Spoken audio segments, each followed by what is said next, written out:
Ya, kita melanjutkan pelajaran kita di dalam Injil Yohanes. Sekarang kita di dalam pasal 19 dan video ini mengenai Yohanes pasal 19 ayat 14 sampai bagian pertama dari 16. Judul mungkin, tak punya raja selain daripada Kaisar. Di dalam dua ayat yang sebelum ini, Pontius Pilatus mengambil keputusan yang fatal.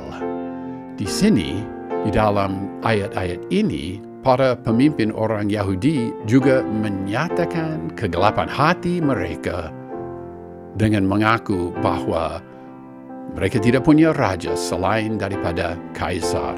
Kaisar adalah raja mereka, bukan Allah. Juga 2,5 ayat ini sebenarnya merupakan sebagian dari satu alinea yang mulai dengan ayat 12 dan selesai di akhir ayat 18. Tetapi karena waktu, paragraf ini dibagi menjadi 3 video. Video ini membahas 14 sampai 16a, walaupun ini hanya 2,5 ayat, tetapi banyak perincian yang harus dipertimbangkan di dalam 2,5 ayat ini. Pasal 19 ayat 14. Hari itu adalah hari persiapan Paskah, kira-kira jam ke-6. Kata Pilatus kepada orang-orang Yahudi itu, inilah rajamu. Ya, oleh karena kepentingan peristiwa ini, tempat, tanggal, dan waktu peristiwa ini dicatat. Menurut Carson, ungkapan hari persiapan Paskah ini selalu merujuk pada hari Jumat, persiapan untuk hari Sabat. Jika demikian, maka ungkapan hari persiapan Paskah merujuk pada hari Jumat dari Minggu Paskah dan bukan hari Sabtu. Memang Lukas pasal 22 ayat 1 menolong kita dalam hal ini. Di situ hari raya roti tidak beragi yang disebut Paskah sudah dekat. Dengan demikian, istilah Paskah dapat dipakai merujuk pada Minggu Paskah yang termasuk hari-hari yang di dalam hari raya roti tidak beragi. Bahwa ini hari persiapan Paskah, ya sebelum Paskah itu penting juga nanti di dalam pasal 19 ayat 31 sampai 42. Ungkapan hari persiapan Paskah dipakai untuk menerjemahkan kata Yunani paraskeue, dan di dalam perjanjian baru, ungkapan paraskeue hanya dipakai di dalam Matius pasal 27 ayat 62, Markus pasal 15 ayat 42, Lukas pasal 23 ayat 54, dan 3 kali di dalam Yohanes pasal 19 ayat 14, ayat 31, dan ayat 42. Waktu itu kira-kira jam ke-6. Hora Jose Hekte. Memang terjemahan baru berkata jam 12, tetapi harfiahnya jam ke-6. Pada masa itu, siang hari dibagi menjadi 12 periode dengan panjang yang sama yang disebut jam.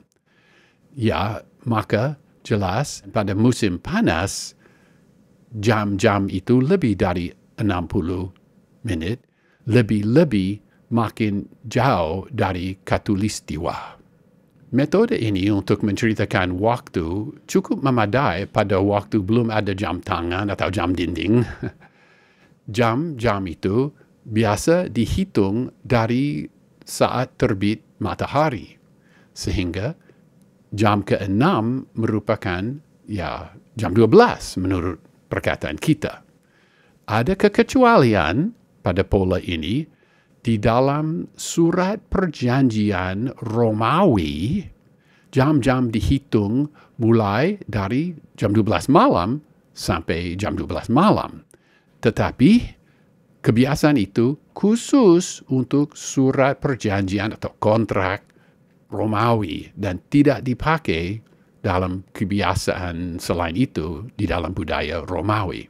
Ini dibuktikan dengan pengamatan bahwa jam bayangan matahari menghitung jam dari terbit matahari. Ini juga jelas dari dokumen-dokumen yang sejarah yang lain. Tetapi ada masalah di sini. Rupanya ada kontradiksi antara Markus pasal 15 ayat 25 yang berkata bahwa Tuhan Yesus disalibkan pada jam ketiga, yaitu jam 9 pagi menurut perhitungan kita.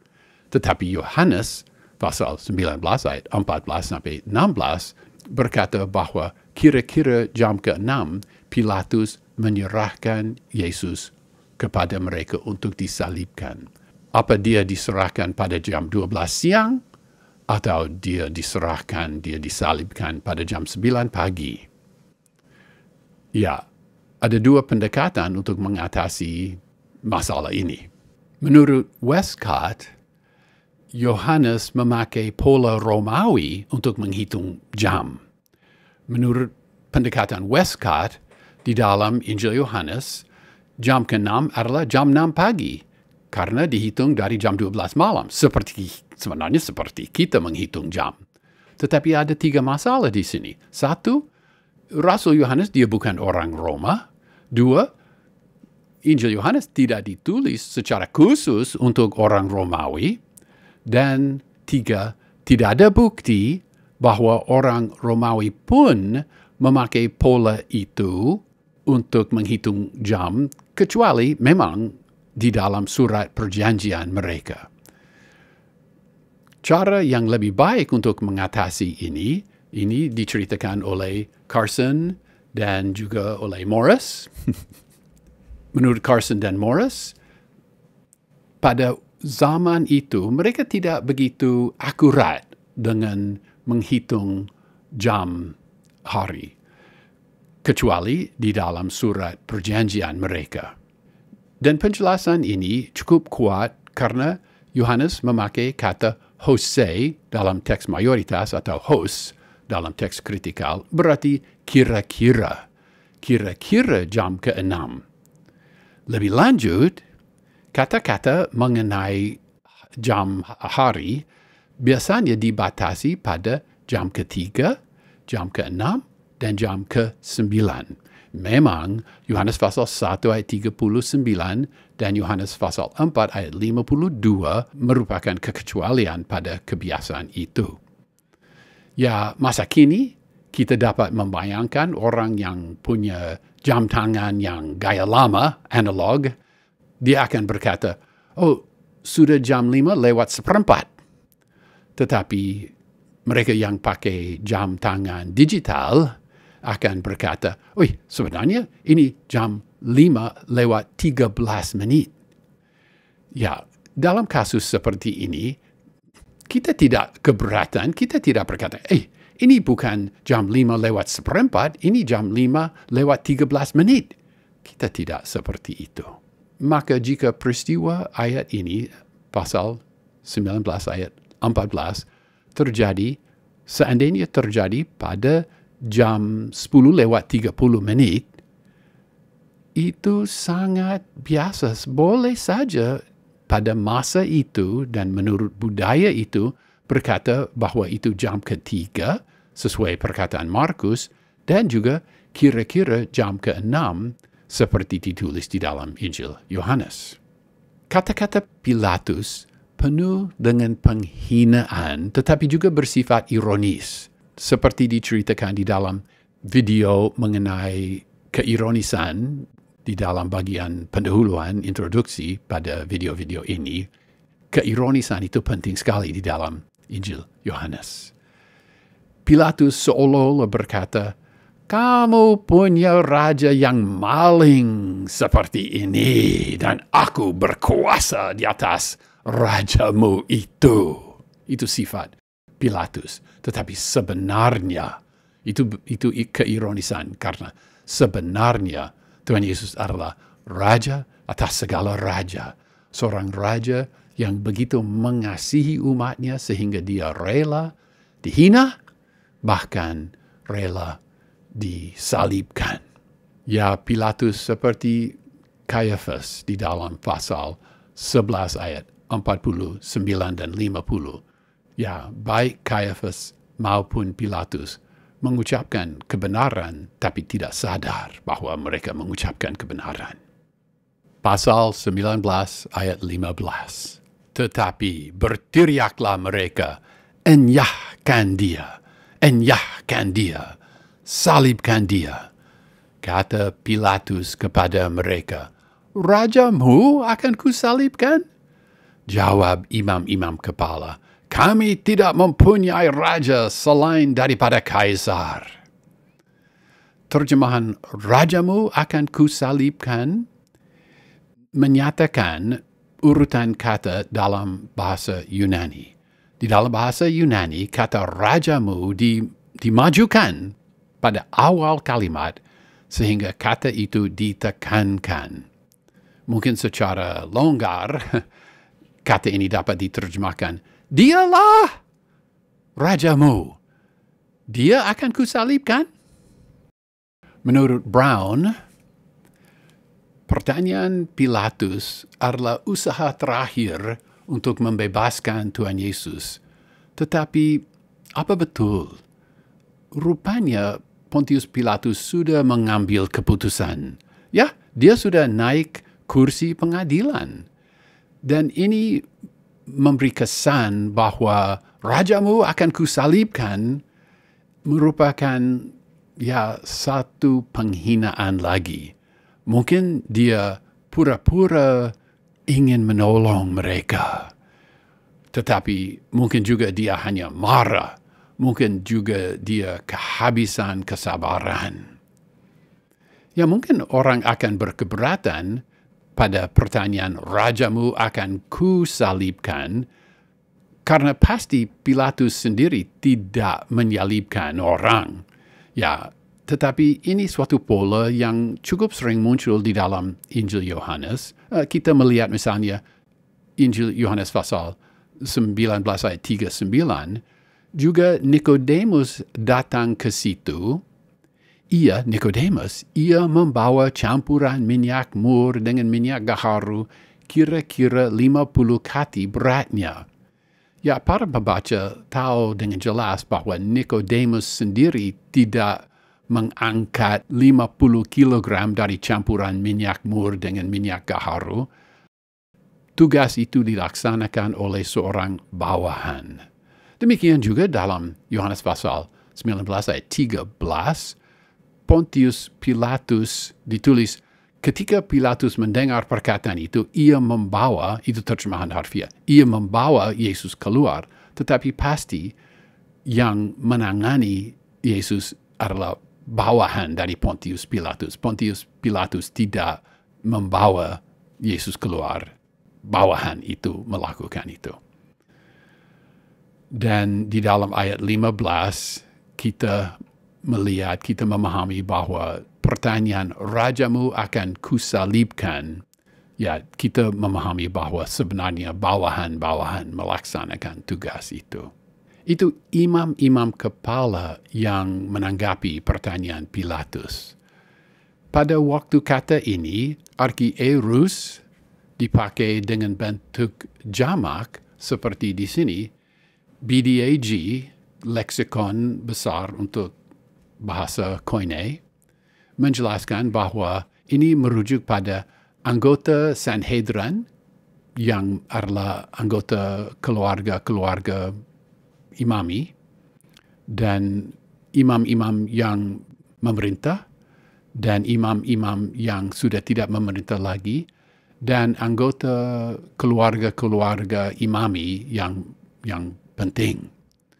Pada waktu kata archieros memakai bentuk tunggal, itu memang merujuk pada imam besar sendiri. Dan Carson mengamati bahwa itu imam-imam kepala yang menolak Tuhan Yesus. Dan Carson memberi penjelasan ini. Ini oleh karena Injil Yohanes berfungsi untuk menginjili orang Yahudi. Pasti para pembaca Yahudi pada masa itu, atau masa kini juga, akan bertanya, jika Yesusmu itu, seandainya dia Mesias, mengapa dia ditolak oleh para pemimpin kami? Yohanes menjelaskan bahwa para pemimpin bangsa Yahudi menolak Tuhan Yesus karena mereka mau menjaga jabatan mereka, bukan karena mereka mengasihi kebenaran. Maka di dalam pasal 11 ayat 48 kita membaca kata mereka, apabila kita biarkan dia, maka semua orang akan percaya kepadanya, dan orang-orang Roma akan datang dan akan merampas tempat suci kita serta bangsa kita. Menurut Yohanes, dengan keputusan itu, para pemimpin Yahudi mengkhianati bangsa mereka sendiri. Mereka lebih mengutamakan status dan hak-hak mereka daripada kebaikan umat mereka. Pada waktu mereka berkata, kami tidak mempunyai raja selain daripada Kaisar, mereka tidak hanya menolak Yesus Kristus sebagai raja, mereka juga berkata bahwa Tuhan Allah bukanlah raja mereka. Dan itu suatu pengakuan yang sangat berat. Ingatlah kata Tuhan Allah kepada Samuel di dalam 1 Samuel pasal 8 ayat 7, bukan engkau yang mereka tolak, tetapi akulah yang mereka tolak, supaya jangan aku menjadi raja atas mereka. Sebenarnya, seharusnya Allah adalah raja bangsa Israel. Tetapi para pemimpin, para imam-imam besar itu, mereka memihak pada Kaisar, tidak memihak pada Tuhan Allah. Seperti dikatakan Beasley Murray, mereka menyangkal hubungan istimewa yang Israel punyai sebagai umat Allah. Dan mereka berkata, ya cukuplah kami menjadi satu provinsi dari Kekaisaran Romawi. Dan dengan demikian, kegelapan hati mereka dinyatakan. Lebih-lebih karena mereka sebenarnya membenci Kaisar. Nah, pada saat mereka mengakui, kami tidak mempunyai raja selain daripada Kaisar, itulah cukup.